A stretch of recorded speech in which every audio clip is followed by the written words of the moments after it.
नमस्कार साथियों, micro finance business का दो बहुत बड़ा पहलू आज आपको बताने वाला हूं, जो कि उसके बिना आपका माइक्रो फाइनेंस का बिजनेस बहुत आगे नहीं जा सकता।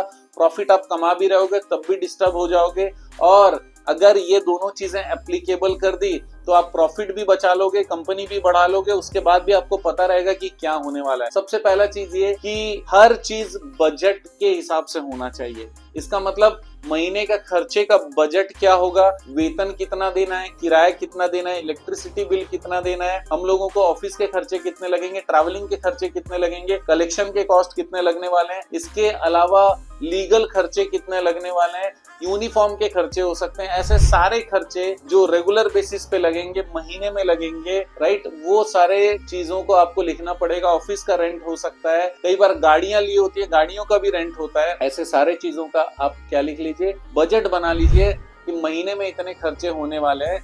इसके अलावा आपको नेक्स्ट चीज ये करना है कि आप महीने में कितना पैसा है आपके पास जिसका डिसबर्समेंट करने वाले हो, और पैसे का जुगाड़ का बजट बना लो। तीसरा चीज, वो जो पैसे है उसको डिसबर्समेंट करने का जो प्रोसेस है, मार्केटिंग या फिर आपका जो फील्ड है, वो फील्ड में कितने लोग होने चाहिए, वो सारे लोगों को ट्रेनिंग प्रोवाइड करके कितना पैसा बांटोगे, इसका बजट बना लीजिए। अब उसके बाद में कलेक्शन का बजट बना लीजिए कि भाई कलेक्शन इतना परसेंट हमारा रेगुलर होता है, उसका मतलब इतना परसेंट आएगा। अगर 90% हर महीने हो जाता है तो हर डिसबर्समेंट के बाद 90% कैलकुलेशन आप कर लीजिए, तो कलेक्शन का भी बजट बन गया। क्योंकि अगर कलेक्शन का बजट बनेगा तो नेक्स्ट मंथ में उसका भी डिसबर्समेंट करने का या खर्चा करने का जुगाड़ पता चलेगा। अब ऐसा करने के बाद आप देखिए कैश का बैलेंसेस बच रहा है या नहीं बच रहा है, माइनस में तो नहीं आ रहा है। इसका मतलब कैश मतलब चाहे वो हाथ में हो चाहे बैंक में हो, जितने हमारे खर्चे और इन्वेस्टमेंट है वो एक तरफ कर दीजिए, और जितने हमारे रिसिप्ट है, इनकम है, इनकम में क्या होगा, ब्याज होगा, पेनल्टी होगा या डॉक्यूमेंटेशन चार्ज होगा, फाइल चार्जेस हो सकता है, इंश्योरेंस चार्जेस हो सकता है, ऐसा बहुत सारे चार्जेस हो सकते हैं, राइट, जो हम वसूल करते हैं, वो सारे चीजें रिसिप्ट साइड आ गई। इसके अलावा जितना वसूली करेंगे महीने में वो भी आ जाएगा। इसके अलावा इन्वेस्टमेंट जितना जुगाड़ करेंगे वो आ जाएगा रिसिप्ट वाले साइड। और खर्चे वाले साइड में फिर से याद दिला दूं, क्या आएगा, आपके सारे खर्चे जितने भी प्रकार के होते हैं वो आ जाएगा, और इन्वेस्टमेंट जो आप खर्च कर रहे हो, डिसबर्समेंट कर रहे हो, वो आ जाएगा एक तरफ। ये दोनों चीजें बैलेंस करने के बाद में आपके पास में थोड़ा पैसा बचना चाहिए ताकि आप कंटिंजेंट खर्चों को कर सकें।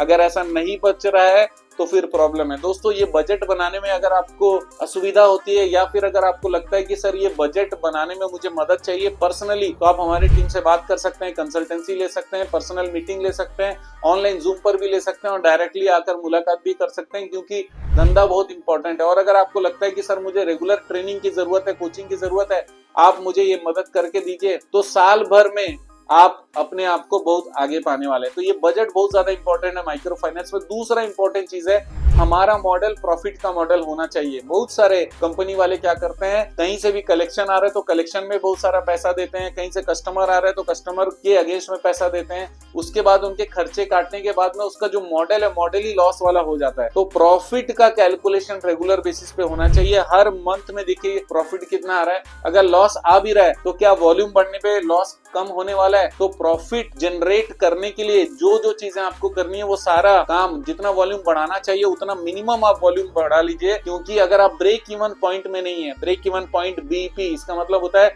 जितना कॉस्ट उतना ही इनकम, तो ब्रेक इवन पॉइंट होता है। उससे ज्यादा काम करेंगे तो फायदा होगा, उससे कम काम करेंगे तो लॉस होगा। तो ब्रेक इवन पॉइंट तक जरूर आइए और उसके बाद वॉल्यूम बढ़ाइए, काम आगे बढ़ाइए।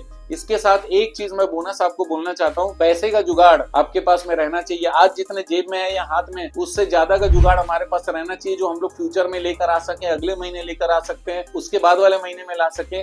क्योंकि अगर नए इन्वेस्टमेंट या नए इन्वेस्टर का जुगाड़ आपके पास में नहीं है तो बहुत बड़ी प्रॉब्लम है। मैं फिर से बता दूं, आपको उसमें लगेगा पिच डेक, इसका मतलब इन्वेस्टर को जो प्रेजेंटेशन देना है वो प्रेजेंटेशन भी लगेगा।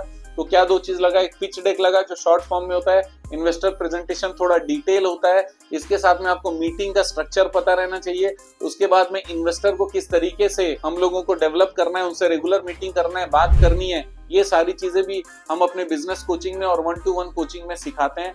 तो दोस्तों, आपको अपने माइक्रो फाइनेंस बिजनेस को आगे ले जाने के लिए ये 3 चीजें जरूर आगे करनी पड़ेगी, तुरंत करनी पड़ेगी, और लगातार प्रॉफिट आप कमाते हैं तो मेरा ये वीडियो बनाना सार्थक हो जाएगा।